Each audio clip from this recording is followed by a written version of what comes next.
Bonjour, je suis Cryptolyse et aujourd'hui on va parler de Luna, donc qui est le coin de la blockchain Terra. On va faire dans un premier temps la partie fondamentale et ensuite on va aller attaquer directement la partie graphique.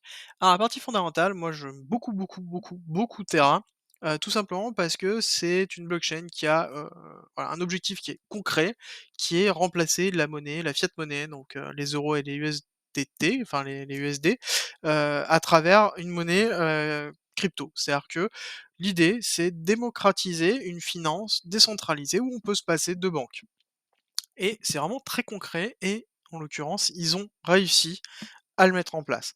C'est-à-dire qu'à l'heure actuelle, donc à Séoul, c'est des choses sur lesquelles on peut déjà faire. Ils ont la possibilité, enfin ils offrent la possibilité aux gens de placer leur argent directement dans une première partie sur lequel ils offrent des rendements entre 15 et 20% en stablecoin, avec un risque minime. Bon, le risque de la crypto-monnaie, bien évident, mais c'est des risques qui sont minimes, hein, c'est pas des actifs qui sont volatiles. Donc c'est-à-dire que c'est des rendements fixes, comme si on le plaçait en banque. Sauf que, voilà, des placements comme ça, on le voit nulle part. Donc ils ont vraiment cette vocation à, se substituer, offrir en fait une possibilité, de remplacer les banques à travers cette partie-là. Pour pouvoir ce faire, ils ont créé autre chose qui s'appelle le MIR Protocol, qui est, une création d'actifs synthétiques.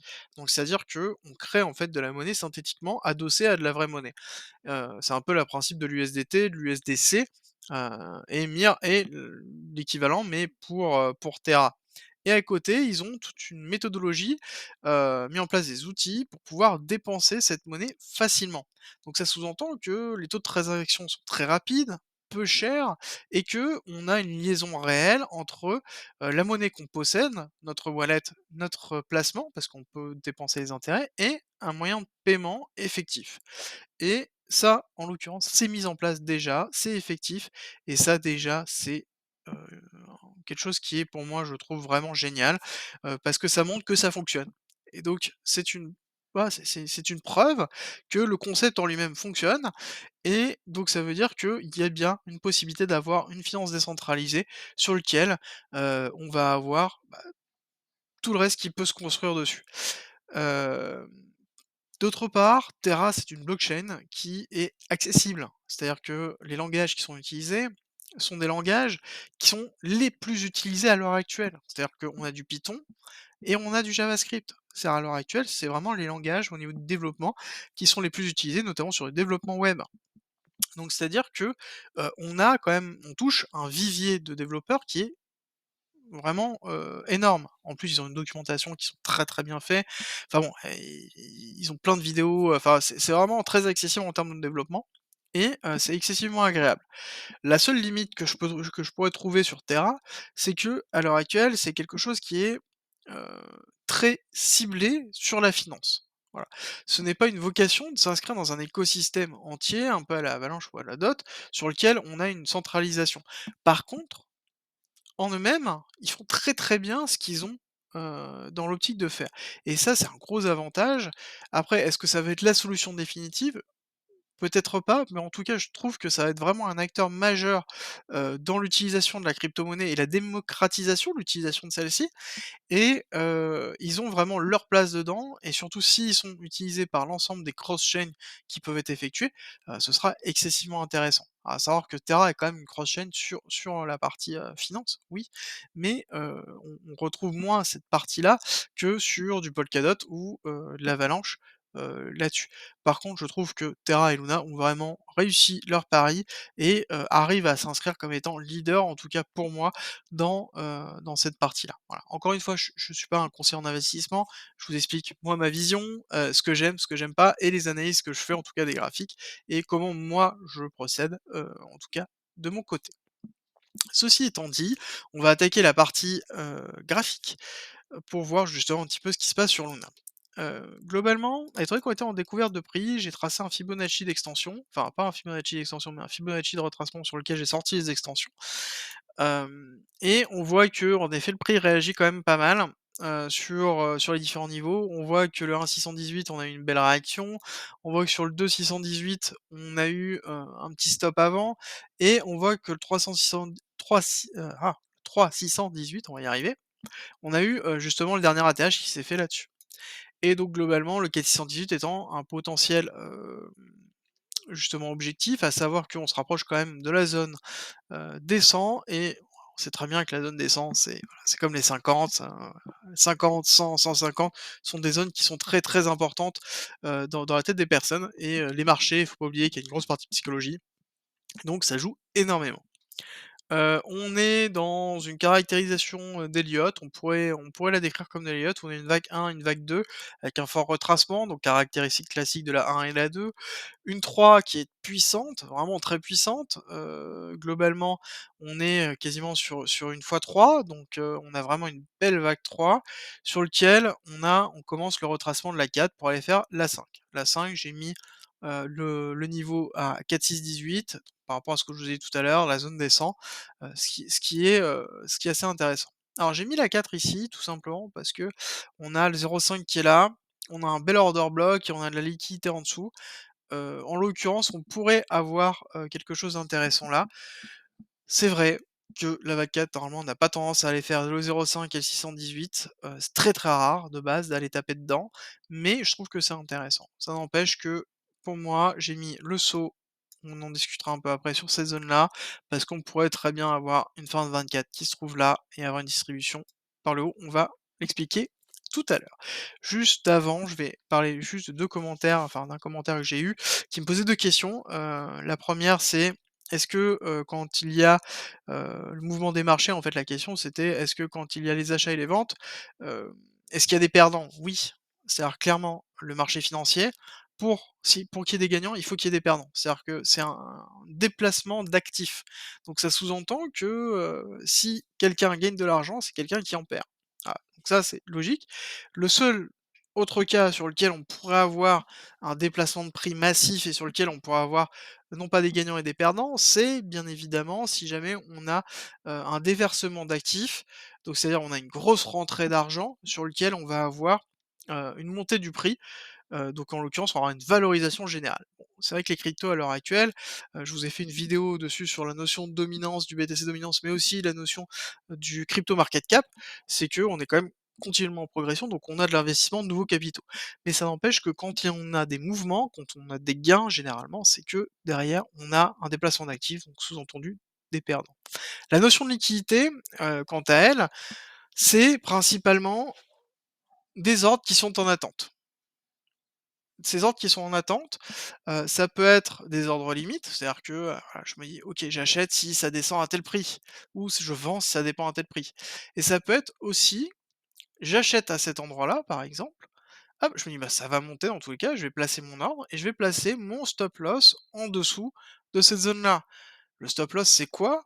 C'est globalement, je donne une indication en disant: «Si jamais le prix descend là, ça sous-entend que je vais vendre». Donc je vais vendre ce qui se passe. Donc ça veut dire que quelqu'un va l'acheter. Et ça, c'est très important parce que globalement, c'est principalement ça la liquidité. Que ce soit en boule, donc c'est-à-dire en achat, ou que ce soit en short, en haut. D'accord? Ici, on a des poches de liquidité qui ont été prises en l'occurrence. Et on voit bien que généralement quand on attaque ces zones-là, on a toujours une petite poussée, après on peut avoir une redescente et ainsi de suite. Donc ça veut dire qu'il y a bien des ordres qui sont là.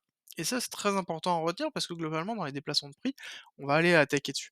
Bon, si ça vous intéresse, je pourrais faire en effet, une vidéo par rapport à ça, sur les liquidités. À vous de me dire, voilà, je trouve que c'est très intéressant de comprendre cette schématique pour pouvoir comprendre les mouvements du prix.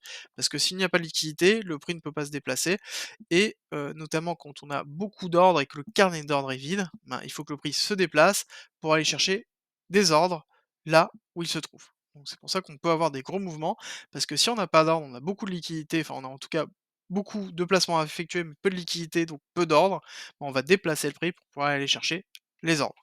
Et ça, c'est ce qui entraîne les mouvements. Wyckoff, notamment, est une manipulation du marché qui permet de créer des liquidités.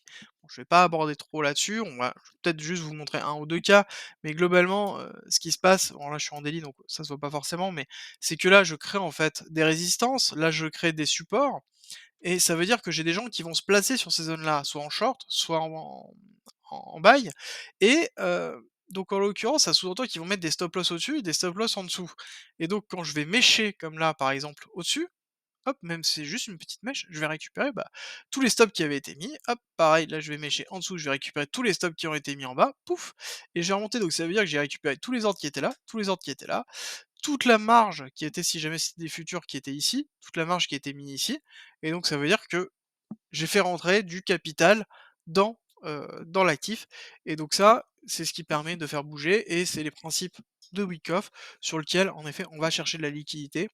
Enfin, on va chercher en tout cas, on crée de la manipulation pour créer de la liquidité et aller les chercher par la suite pour pouvoir faire des mouvements, et donc ce qu'on appelle des causes, et on va regarder justement celle qui est au top. Alors pour celle au top, je vais juste passer en 1 heure.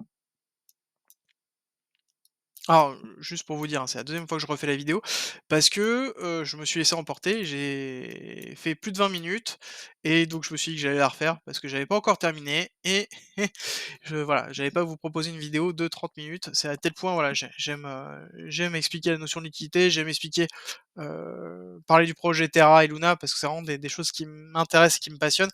Donc du coup, c'est vrai que je me laisse des fois emporter, donc j'essaie d'être un peu plus, restreint cette fois-ci. Donc on est sur le top, on est sur une belle distribution, on a un psy qui est ici, on a un BC, hop, on a l'automatique rallye qui se trouve ici, on a le second test qui est là, donc le ST. Le ST n'a pas pris la liquidité de BC, donc bon, en l'occurrence, on part bien sur une distribution. Et là, globalement, on va faire un saut. Donc là, on attend le saut, on est allé taper sur la R qui se trouve ici. Donc on n'a pas pris la liquidité de la R, donc dans tous les cas, on ira chercher la R qui est là. Alors est-ce qu'on aura une réaction haussière pour aller chercher cette liquidité-là avant de faire le saut? Possible, ou on va tout simplement descendre faire le saut. Alors, descendre faire le saut, on a une poche d'équité qui est très conséquente entre les 2. C'est très intéressant. Là, on a un niveau qui est vraiment important pour moi, je considère, et là, on a quand même la zone des 50, hein. On s'approche de la zone des 50, donc c'est comme je vous ai dit, comme les 100, c'est quelque chose sur lequel on va avoir dans tous les cas une grosse réaction. Voilà. Donc c'est quelque chose, un potentiel de scalp qui peut être aussi intéressant, hein. C'est-à-dire que là, quand on regarde, quand on prend le scalp ici, on peut ravaler la mèche, on peut avoir des réactions comme ça, je dis pas d'aller, to the moon, mais globalement, aller scalper une partie, prendre ici, s'arrêter à 50, prendre 50 de ses bénéfices, remonter son stop loss à break even, donc pour ne pas perdre d'argent, et laisser tourner, reprendre 25 là et laisser tourner la suite. Voilà. Donc en l'occurrence, ça peut être une stratégie sur du scalping simple. En l'occurrence, moi, ça m'arrive de le faire assez souvent. Faut que je sois disponible à ce moment-là parce que le problème du scalping, c'est que il faut être présent au moment où ça se passe. On peut pas le prévoir à l'avance, sinon ça ne marche pas. Enfin, ça peut marcher, mais si vous êtes pas là, c'est-à-dire que vous pouvez tout simplement vous faire enfoncer gratuitement, alors que, bah, tout simplement, vous voyez que les mèches, sont pas des mèches, que vous allez pouvoir scalper. Donc, voilà, c'est de base, il faut être présent quand on fait du scalping, et là-dessus. Alors, niveau intéressant, moi de mon côté, j'ai noté des niveaux ici entre 15 et 5. Moi je vous invite à surveiller ces niveaux-là parce que si le prix rentre là, bah, c'est simple, vous achetez, vous mettez en portefeuille. Voilà, moi personnellement, c'est ce que j'ai fait.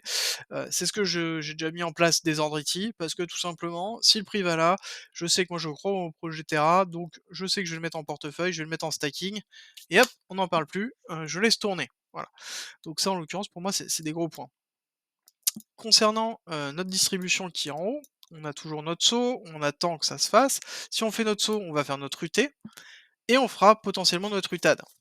Alors, il y a une possibilité. Soit on fait tout ça, proprement sous une forme d'une vague 4, soit, on pourrait très bien avoir le saut qui est beaucoup plus bas. Donc on va aller ici chercher l'order block là, donc on pourrait avoir un saut ici, et donc ça sous-entend qu'on pourra avoir un UT, hop, qui va être plus haut, et un UTAD qui va chercher notre vague 5.